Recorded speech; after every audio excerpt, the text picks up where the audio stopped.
কিছুটা অগোছালোভাবে চলছে অমর একুশে গ্রন্থমেলার দ্বিতীয় দিন। শুক্রবার ছুটির দিনেও নেই পাঠক দর্শনার্থীদের তেমন ভিড়। রোজার মাসে কতটা জমবে এবারের বইমেলা তা নিয়ে লেখক পাঠকদের মধ্যে রয়েছে মিশ্র প্রতিক্রিয়া। ছুটির দিনে মেলা চলবে সকাল 11টা থেকে রাত 9টা পর্যন্ত।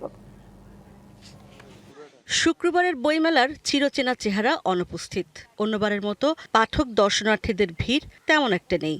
একেতে রোজা, তার ওপর ফেব্রুয়ারির শেষ ভাগ, সব মিলে যেন অপ্রস্তুত বইমেলা। বিভিন্ন স্টলে এখনো শেষ হয়নি সাজসজ্জার কাজ।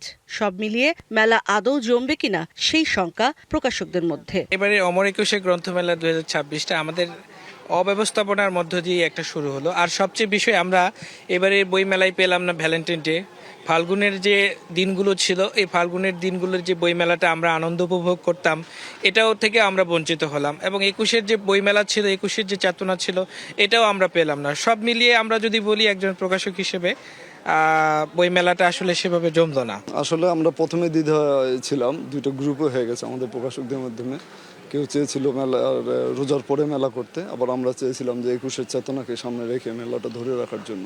তো শেষ পর্যন্ত রোজার মধ্যে মেলা হচ্ছে, কিন্তু মেলাটা আরেকটু আগে হওয়ার তবে পাঠকরা জানান মিশ্র অনুভূতি, লেখকরাও কিছুটা হতাশ। একবার বলেছিল হবে না, কিন্তু বিকাশ পেমেন্টে 10,000 টাকার বেশি অফার। শপিং চলছে তো হওয়া থেকে মনে না হলেই ভালো ছিল। আগেকার মতো যে ওইরকম জমজমাট হবে বলে আশা করা যাচ্ছে না। আমরা আশাবাদী যে এবারের বইমেলাটি কম দিনের হলেও, কম সময়ের হলেও আমাদের লেখক পাঠকদের উপস্থিতিতে সরগরম হয়ে উঠবে। আজকে প্রথম দিন, সেই হিসেবে হয়তো একটু ভিড় কম, কিন্তু আমি বিশ্বাস করি সবাই মেলায় আসবে এবং মেলা জমে উঠবে। এদিকে এবারের বইমেলার প্রথম শিশু প্রহরে ছিল ছবি আঁকা ও আবৃত্তির মতো বেশ কিছু আয়োজন। তবে সিসিমপুর না থাকায় কিছুটা হতাশ কোমলমতিরা। বইমেলা কি আদৌ হবে নাকি হবে না, এই দ্বিধাদ্বন্দ্ব কাটিয়ে অবশেষে উদ্বোধন হলো অমর একুশে গ্রন্থমেলা। আজ মেলার দ্বিতীয় দিন হলেও এখনো স্টলের সাজসজ্জা কিন্তু শেষ হয়নি, এখনো কাজ চলছে বিভিন্ন রকমের।